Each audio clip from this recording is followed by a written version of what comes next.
প্রিয় দর্শক, ব্যারিস্টার রুমিন ফারহানা একটা গুরুত্বপূর্ণ কথা বলেছেন।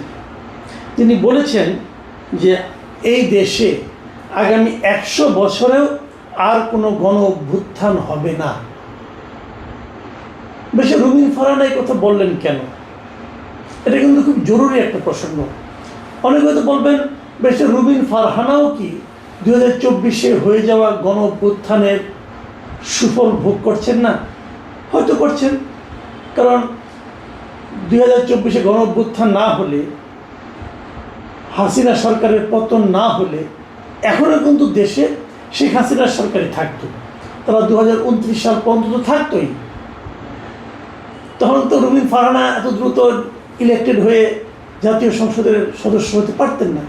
সেই হিসেবে উনি একভাবে কিন্তু তার সুবিধাভোগীও বটে। সেই সুবিধাভোগী ব্যক্তিটাই এখন কেন বলছেন যে আগামী 100 বছরেও এদেশে আর কোনো গণ অভ্যুত্থান হবে না? রাগ থেকে বলছেন, অভিমান থেকে বলছেন, ক্ষোভ থেকে বলছেন, নাকি একদম হিসেব নিকেশ করেই বলছেন? আচ্ছা, এই গণ অভ্যুত্থান যেটা হয়েছে 2024 সালে, একটা আন্দোলন হয়েছে পুরো জুলাই মাস ধরে, এবং অগাস্টের 5 তারিখে শেখ হাসিনার সরকার তাসের ঘরের মতো হুড়মুড় করে ভেঙে পড়েছে। এদের যে কেন্দ্রীয় নেতা, মূল যারা নেতা ছিলেন, তাদের মধ্যে 90% বেশি দেশ ছেড়ে পালিয়েছে। এই বাস্তবতা আমরা দেখেছি। কাদের নেতৃত্বে এটা হলো? কারা করলো এই কাজ? অনেকে অনেক কথা বলবেন। অনেকে বলবেন আমরাই মূল লোক, অনেকে বলবেন না আমরা না, ওরা মূল লোক, কেউ কেউ বলবে জামাত বলবে আমরাই আসল, অনেকে অনেক কথা বলবেন। কিন্তু আমরা জানি, আমরা যারা দেশে ছিলাম এবং পুরো আন্দোলনের সময় ছিলাম, জুলাই মাসের আগের থেকেই ছিলাম, জুলাই মাসের আগের থেকে সরকারের বিভিন্ন কর্মকাণ্ডের প্রকাশ্যে সমালোচনা করতাম, আমরা খুব ভালো করে জানি এই আন্দোলনটা ছিল আসলে জনগণের আন্দোলন। মানে গণ অভ্যুত্থান, মানে জনগণের অভ্যুত্থান। জনগণ ক্ষেপে গিয়েছিল, জনগণ বিরক্ত ছিল ওই সরকারের প্রতি, জনগণ ওই সরকারের পতন চেয়েছিল, জনগণ রাস্তায় নেমেছিল, এই জন্যই ওই সরকারের পতন ঘটেছিল। এর মাঝখানে আর যাদেরকে দেখেন, যারা দাবি করে আমরা নেতৃত্ব দিয়েছি, অমুক করেছি, তমুক করেছি, তারা অনেক কিছুই করেছেন, কিন্তু তার মাধ্যমে এই সরকারের পতন ঘটেনি এবং ঘটতও না যদি জনগণ না নামত। তাদের কারোর উপরে দেশের জনগণের কোনো আস্থা ছিল না। ছিল না এই কারণে, তারা তো মোটেই পরীক্ষিত কোনো নেতৃত্ব ছিল না। তারা কতগুলি ছাত্র ছিল, এবং এই ছাত্ররা মাঠে ছিল, মাঠে আরও অনেকেই ছিল, কিন্তু যারা ছিল তাদের মূল লক্ষ্য ছিল একটা, সেটা হলো হাসিনা সরকারের পতন। হাসিনা সরকারের পতন হয়েছে, যে যার মতো ঘরে ফিরে চলে গেছে। সুবিধাবাদীরা, সুবিধাভোগীরা, যারা নাকি সুবিধা পেতে চেয়েছেন, তারা নেতৃত্ব নিয়ে কামড়াকামড়ি করেছেন, এবং হাসিনা সরকারের পতনের পর সাধারণ মানুষের মধ্যে যে একটা প্রত্যাশা ছিল, সেই প্রত্যাশাটাকে নির্মমভাবে হত্যা করেছেন। কারা হত্যা করেছেন? কে দায়ী ছিল এর জন্য? প্রধানত দায়ী কে ছিল? সে আলোচনায় আমি যাব, কিন্তু তার আগে আমি রুমিন ফারহানার কয়েকটা কথা বলে নিই। উনি কী বলেছেন দেখুন, ওনার কথাগুলি শুনলে আপনারা কিন্তু বুঝতে পারবেন। উনি মোটামুটি সবগুলি পয়েন্টে টাচ করে গেছেন বলে আমার কাছে মনে হয়েছে। তিনি বলেছেন যে গণ অভ্যুত্থানে যে স্বপ্ন ছিল 24-এ, শেষবারের মতো মানুষ তার জীবন বাজি রেখেছিল, তারপর যখন দেখলো এটা কতিপয় মানুষের নিজস্ব সম্পত্তি, এটা বাংলাদেশে উগ্রবাদের নতুন উত্থান, অদ্ভুতভাবে কিছু নেই থেকে শত কোটি টাকার মালিক হয়ে যাওয়ার একটা প্রকল্প, তখন স্বাভাবিকভাবেই গণমানুষ হাজারবার, লক্ষবার, কোটিবার চিন্তা করবে এরকম গণ অভ্যুত্থানে যাওয়ার আগে। মানুষের হতাশার কথা বলেছেন, প্লাস সেই হতাশা কেন মানুষের মধ্যে ভর করেছে সেই কথা বলেছেন। একদম নেই থেকে কোটিপতি হয়ে যাওয়া, একদম নেই থেকে ক্ষমতার মসনদে চড়ে বসা। উদাহরণ দিয়ে বলি, আপনারা দেখেন মাত্র দুদিন আগে গত শনিবার দিন একটা ঘটনা ঘটেছে। ঘটনাটা ছোট, কিন্তু ওই যে বলে না যে ভাত একটা টিপলে বাকিগুলির অবস্থা বোঝা যায়, এখানে এই ছোট ঘটনা দিয়ে আমি আপনাদেরকে জাস্ট মানসিকতাটা বোঝাতে চাই, যারা নাকি এই আন্দোলনের নেতৃত্বের দাবিদার। প্রথমে বলে রাখি, এই আন্দোলনে কোনো নেতা ছিল না, কিন্তু তারা দাবিদার, কেউ প্রতিবাদ করেনি, কেউ পাল্টা দাবি করেনি, কাজেই তারা দাবিদার। এমন একজন দাবিদার হলেন, সংসদ সদস্য হয়েছেন আব্দুল হান্নান মাসুদ। উনি কী করেছেন, গত শনিবার দিন মানে 11 জুলাই উনি একটা ফেরি ঘাট থেকে চলে গিয়েছে, 2-2.5 ঘন্টার পর যাবে সে, কিছু পথ গিয়েছে, যাওয়ার পর সেই ফেরিটা আবার ঘুরে আবার ঘাটে ব্যাক করেছে, প্রায় 20-22 মিনিট পরে আবার ঘুরে ব্যাক করেছে।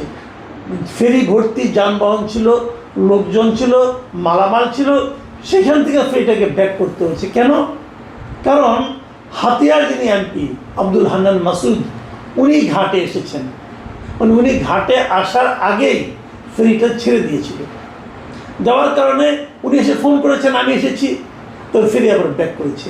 তার মানে ওই ফেরিতে যত লোক ছিল, যত গুরুত্বপূর্ণ বিষয় ছিল, কারো কারো তো বিরাট টাইমের সমস্যা থাকতে পারে, যা ছিল তাদের সকলের প্রয়োজন আব্দুল হান্নান মাসুদের কাছে পরাজিত হয়েছে। কিচ্ছু করার নাই, উনি এমপি সাহেব। এই ক্ষমতাটা যদি সেই জুলাইয়ের গণঅভ্যুত্থানটা না হতো, আব্দুল হান্নান মাসুদ দেখাতে পারতেন না। উনি কোন জাদু বলে হয়েছেন, উনি আবার একটা ব্যাখ্যা দিয়েছেন। উনি ব্যাখ্যা দিয়ে বলেছেন যে আমি সংসদ সদস্য, সরকারি কাজেই আমাকে হাতিয়া যাওয়া জরুরি ছিল, তাই আমাকে ফেরিতে যেতে হয়েছে। তাছাড়া ফেরি তো ঘাট থেকে খুব বেশি দূর যায়নি, ছাড়ার 1 মিনিটের মধ্যে আমি ঘাটে পৌঁছেছি। এই নিয়ে কুচক্রী মহল বিভ্রান্তি ছড়াচ্ছে। দেখুন, হান্নান মাসুদ বলতেছেন যে ওনার ওখানে যাওয়াটা খুব জরুরি কাজ ছিল। তো ভাই, জরুরি কাজ আপনি 10 মিনিট আগে আসলেন না কেন, 20 মিনিট আগে আসলেন না কেন? জরুরি কাজের প্রতি তো আপনারই কোনো নাই, গুরুত্ব নাই। যদি এটা জরুরি কাজ হয়, আপনি আরো আগে কেন এলেন না? আপনি আপনার মতো জমিদারি স্টাইলে এসেছেন, এসে জমিদারি স্টাইলে ফেরিকে ফিরিয়ে এনেছেন। আপনি বলছেন যে আপনি 1 মিনিট পরে এসেছেন। ভাই, ফেরি তো 1 মিনিটে ছাড়তে লাগে, 1 মিনিটের বেশি সময়। 1 মিনিট পরে আসলে কি মাঝপথ থেকে চলে আসে নাকি? শুনুন ঘটনাটা কী হয়েছে। একাধিক প্রত্যক্ষদর্শী এবং ঘাট কর্তৃপক্ষ তারা কি বলেছেন সেটা আপনাদের আমি একটু পড়ে শোনাই। তারা বলেছেন, শনিবার বেলা 3:30টায় যাত্রী ও পণ্যবাহী যানবাহন নিয়ে চেয়ারম্যান ঘাট থেকে নলচিরা ঘাটের উদ্দেশ্যে রওনা দেয় ফেরি মহানন্দা। ফেরিটি ছাড়ার প্রায় 20 মিনিট পরে নোয়াখালী 6 আসনের সংসদ সদস্য আব্দুল হান্নান মাসুদ গাড়িতে করে চেয়ারম্যান ঘাটে আসেন। তিনি হাতিয়া যাওয়ার উদ্দেশ্যে ফেরিটি ঘাটে ফিরিয়ে আনার জন্য কর্তৃপক্ষকে নির্দেশ দেন। ততক্ষণে ফেরিটি ঘাট থেকে বেশ কিছু দূরে চলে যায়। সাধারণত চেয়ারম্যান ঘাট থেকে নলচিরা ঘাটে ফেরি পৌঁছতে 1.5 থেকে 2 ঘন্টার সময় লাগে। তাহলে এরা বলছে যে 20 মিনিট পরে সে আসছেন, আর হান্নান মাসুদ সাহেব বলছেন উনি 1 মিনিট পরে আসছেন। মানে মিথ্যা কথা বলার একটা মাত্রা থাকা দরকার। হান্নান মাসুদ সাহেব ওই মাত্রার মিথ্যাবাদী। এবং এই যে তার ক্ষমতাটা, এই ক্ষমতাটা উনি দেখাতে পারলেন কেন? কারণ 24শে জুলাই একটা গণ অভ্যুত্থান হয়েছে। সেই গণ অভ্যুত্থানের ওনারা হয়েছেন দাবিদার, যে ওনারাই এসব করেছেন, এবং সেই দাবির জোরে ওনারা এমপি হয়েছেন, হয়ে এখন জোর দেখাচ্ছেন। তো যে বৈষম্য বিরোধী আন্দোলনের মাধ্যমে ওনারা এমপি হয়েছেন, অথবা শেখ হাসিনার ক্ষমতা থেকে নামানো হয়েছে, সেই বৈষম্যকে উনি নিজে করলেন না? ফেরি ভর্তি যাত্রীর সঙ্গে উনি কি বৈষম্য করলেন না? করলেন। এই যে দৃশ্যটা, ধরেন এই ফেরির যে যাত্রীরা আছে তারা যা দেখলেন, দেখার পর এই হান্নান মাসুদ যদি আরেকবার আন্দোলনের ডাক দেয়, এই ফেরির লোকগুলিকে হান্নান মাসুদের সঙ্গে যাবেন? হয়তো আপনারা বলবেন এই জিনিসটা তাহলে উনি কেন বুঝলেন না? উনি তো বুঝবেন না, উনিও জানেন। এবার উনি যে প্রক্রিয়ায় এমপি হয়েছেন, আগামী তার পারবেন না। কাজে উনি 5 বছর মেয়াদটাকেই ওনার ভাগ্য, ওনার নিজের ভাগ্য, ওনার পুত্র কন্যার ভাগ্য, ওনার 3 পুরুষের ভাগ্য গড়ার জন্য এই 5 বছরকে উনি ব্যবহার করবেন। এই 5 বছরে আপনারা দেখবেন যে উনি কীভাবে ফুলে ফেপে কলা গাছ নাকি বট গাছ কি হয়ে যান, এটা আপনারা দেখতে পাবেন। কেবল উনি না, সকল এমপির ক্ষেত্রে দেখতে পাবেন। তাহলে যদি রুমিন ফারহানা বলেন যে মানুষের যে আশাভঙ্গ হয়েছে, এই আশাভঙ্গ হওয়ার পর আরেকবার গণ অভ্যুত্থানে যাওয়ার জন্য, রাস্তায় নামার জন্য মানুষ হাজার বা লক্ষ কোটি বার চিন্তা করবে, এটা কিন্তু খুব একটা ভুল কথা নয়। দেখেন, গণ অভ্যুত্থান তো 2-3 নেতা দিয়ে হবে না, জনগণকে দিয়ে হতে হবে। জনগণকে যখন এরা ডাকবে, জনগণ নামবে এদের কথায়। বড় বড় কথা দেখেন বলে কিন্তু তারা এখনো, আবার ডাকবো, আবার সেটা করব, আবার সরকার নামিয়ে দেব। ভাই ডেকে দেখেন না, যখন 10 জন লোক নামে কিনা। মানুষের পাবলিক পারসেপশন এখন কোথায় যে ঠেকেছে, এটা কিন্তু আপনাদের বুঝতে হবে। এখন রুমিন ফারহানা আরেকটা কথা বলেছেন যে এই গণ অভ্যুত্থানের মাধ্যমে উত্থান হয়েছে কাদের। তিনি বলেছেন যে 24-এর গণ অভ্যুত্থানে হিজাব পরা ও হিজাব ছাড়া নারীরা যেভাবে অংশ নিয়েছিলেন, গণ অভ্যুত্থান পরবর্তী সময়ে সেই পরিবেশ কেন রক্ষা হলো না? 24-এর অভ্যুত্থানের ঠিক পরেই মুক্তিযুদ্ধের মুরাল ও ভাস্কর্যগুলো কারা ভাঙল? 71 আর 24-কে কেন মুখোমুখি করা হলো? এই সমস্ত প্রশ্নের উত্তর কে দিবে? এবং ওনার এই প্রত্যেকটা অবজারভেশন আমি মনে করি সঠিক। হয় নাই মৌলবাদের উত্থান, হয় নাই। আমরা 24-এর গণ অভ্যুত্থানে দেখেছি একদম সাধারণ নারীরা তারা আন্দোলনে একদম সম্মুখ সাইডে ছিলেন। এরা সবাইকে হিজাব পরিহিত ছিলেন, খুব কমই ছিলেন হিজাব পরিহিত। মানে তুলনামূলকভাবে আমি যত নারীকে দেখেছি তখন নারীকে একদম সামনের সাইডে ছিলেন, তার মধ্যে বড় জোর 30% হিজাব পরিহিত ছিলেন। তো এখন কেন সেই হিজাব পরিহিত ছাড়া যারা আছেন তারা কি সেই স্বাধীনতা ভোগ করতে পারছেন? এখন ঢাকা ইউনিভার্সিটিতেও একজন নারী যখন হেঁটে যান, তার ওড়না কোথায় থাকা উচিত, কোথায় থাকা উচিত না, এটা নিয়ে বলার জন্য ওখানে কিছু মরাল পুলিশ থাকে। তারা আসে জ্ঞান দিতে, তারা আসে ধর্ম দিতে। এই যে মৌলবাদিতার উত্থান, সেই উত্থান কি এবার হয়নি? মুক্তিযুদ্ধের যে মুরালগুলি ছিল, যে বীর শ্রেষ্ঠদের বিভিন্ন রকম ভাস্কর্য ছিল, মুক্তিযুদ্ধের সঙ্গে যারা জড়িত ছিল তাদের যে ভাস্কর্য ছিল, সেগুলিকে যেভাবে গণহারে ভাঙা হয়েছে, এদিকে প্রমাণ হয় না যে মুক্তিযুদ্ধ বিরোধী শক্তিরই আসলে এই আন্দোলনের নামে বাই প্রোডাক্ট হিসাবে তারা কিন্তু এখানে এসে নিয়ে প্রাধান্য বিস্তারের চেষ্টা করেছে। এটা কিন্তু আমরা দেখেছি। এবং একটা ভয়াবহ উগ্রবাদের উত্থান হয়েছে বলে উনি যে দাবিটা করেছেন, এই দাবিটাকে কিন্তু আপনি উড়াই দিতে পারবেন না। এখন প্রশ্ন হতে পারে, দেখুন আরেকটা কথা, শুরু দিয়ে খুব জোরালোভাবে এসেছিল, এটা মুক্তিযুদ্ধ 2.0 এই ধরনের বলা হচ্ছিল দ্বিতীয় মুক্তিযুদ্ধ। এইগুলো কিন্তু অনেক কথাই তখন বলা হচ্ছিল। মানে তারা এটার মাধ্যমে 71-এর মুক্তিযুদ্ধের প্যারালাল এই 24-এর গণ অভ্যুত্থানকে তুলনা করার চেষ্টা করেছেন, দাঁড় করানোর চেষ্টা করেছেন। মুক্তিযোদ্ধা বিএনপি দলীয় এমপি অ্যাডভোকেট ফজলুর রহমান কিন্তু একটা ভালো জবাব দিয়েছেন জাতীয় সংসদে। তিনি বলেছেন, মুক্তিযুদ্ধ যদি হিমালয় পর্বত হয়, তাহলে এই 24-এর যে গণ আন্দোলন সেটা ছিল একটা ঢিবির মতো।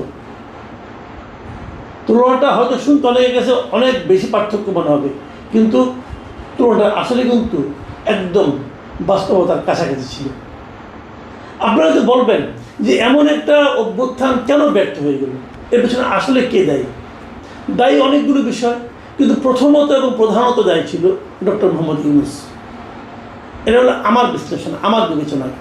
ডক্টর ইউনূস নিজে খুব সুকৌশলে এবং খুব সুপরিকল্পিতভাবে এই আন্দোলনের যে মূল স্পিরিটটা ছিল সেটাকে ধ্বংস করে দিয়েছে। মূল স্পিরিটটা কী ছিল? মূল স্পিরিটটা ছিল তরুণদের উত্থান, মূল স্পিরিটটা ছিল অন্যায়ের বিরুদ্ধে তরুণদের প্রতি সাধারণ মানুষের যে নির্ভরতা, এটাকে উনি নষ্ট করে দিয়েছেন। প্রথম কী কাজটা করেছেন, উনি এই তরুণদের মাঝখান থেকে কতগুলো আনারই কিন্তু লোভী ব্যক্তিকে নিয়ে উনি ওনার ক্যাবিনেটে উপদেষ্টা হিসেবে বসিয়েছেন। আমি শুরু থেকেই কিন্তু বলেছিলাম, একদম শুরুতে ওনাদেরকে উপদেষ্টা বাড়ানোর পরে আমি প্রথমেই বলেছিলাম যে এটা হলো এই সরকারের একটা ব্লান্ডার বলেছিলাম। কেন? আমি তখনও ডক্টর ইউনূসের সরকারের উপর আশাবাদী ছিলাম। আশাবাদীরা যখন ভুল করে তখন সেটাকে ব্লান্ডার বলা যায়, আমি ব্লান্ডার বলেছিলাম। আসলে ব্লান্ডার কিছু না, ডক্টর ইউনূসই ছিল আমাদের জন্য ব্লান্ডার। এবং ডক্টর ইউনূস দায়িত্ব নেওয়ার পর পুরো আন্দোলনের যে স্পিরিট সেটাকে ধ্বংস করে দেওয়ার জন্য অত্যন্ত সুপরিকল্পিতভাবে কতগুলি আনাড়ি নাবালককে নিয়ে উনি ক্যাবিনেটে বসাইছেন এবং সেই সঙ্গে লোভী। এদের আচরণের মাধ্যমে পুরো দেশে যে যুব সমাজের মধ্যে যে ঐক্য যেটা ছিল এটাকে ধ্বংস করে দেওয়া হয়েছিল। তারা যখন সারা দেশের যুব সমাজ যখন দেখলো যে ঢাকায় বসে 2-3 জন লোক খুব মানে টাকা পয়সা কামানোর সুযোগ পেয়েছে, এবং তারাও সারা দেশে কিন্তু একই কাজ শুরু করে দিল যে আমরা কেন পিছিয়ে থাকবো। এভাবে সারা দেশের যুব সমাজের উপর সাধারণ মানুষের এক ধরনের বৃত্তিষ্ঠার জন্ম দেয়। এবং সেই কারণেই কিন্তু রুমিন ফারহানা যখন আজকে বলে যে আগামী 100 বছর হবে না, সেটাকে কিন্তু মানুষের কাছে গ্রহণযোগ্য বলে মনে হয়। আর ডক্টর ইউনূস, যিনি এই আন্দোলনে আগে পাশে কোথাও ছিলেন না, তিনি এসে নিজের কাজগুলি করে নিলেন। উচ্চ আদালতে ওনার বিরুদ্ধে 666 কোটি টাকা কর দেওয়ার কথা বলা হয়েছিল, রায় দেওয়া হয়েছিল, এটাকে ওনাকে জমা দিতে হবে। ওনার বিরুদ্ধে আরও অনেকগুলি মামলা ছিল, সবগুলি মামলা উনি নির্বাহী আদেশে তুলে নিলেন এবং ওনার প্রতিষ্ঠানকে 2029 সাল পর্যন্ত ট্যাক্স আপনার কর রেয়াত দিলেন এবং সেই সঙ্গে উনি আদম ব্যবসার লাইসেন্স নিলেন, ইউনিভার্সিটি নিলেন, এগুলো করলেন। মানে পুরো আন্দোলনটাকে উনি ওনার ব্যক্তি স্বার্থে ব্যবহার করলেন। আর পুরো দেশ কত বছর যে পিছিয়ে গেলো আমি বলতে পারবো না। রুমিন ফারহানার হিসেবে 100 বছর হতেও পারে। প্রিয় দর্শক, এখন এ পর্যন্ত। আল্লাহ হাফেজ।